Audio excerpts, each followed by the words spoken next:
তো গাইস, সবার আগে এই ভিডিওটা দেখো, তারপরে পাবলিকের করা লিজেন্ডারি কমেন্ট গুলো পড়া হবে। So let's go. এই গেঞ্জিটা নিয়েছে আপনার ৬০,০০০ টাকা।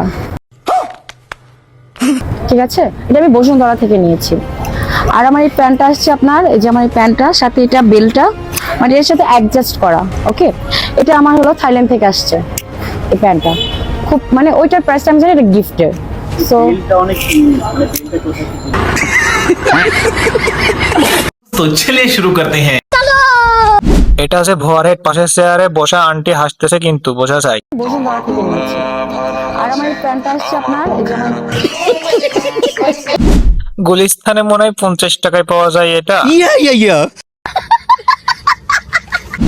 আপু কক্সবাজার থেকে ঘুরে এসে এসব কিনছে। আমি তো মনে করছি ডাবের দাম ৬০,০০০ টাকা। अभी मैं गाली नहीं दे सकता। नहीं गाली नहीं देना।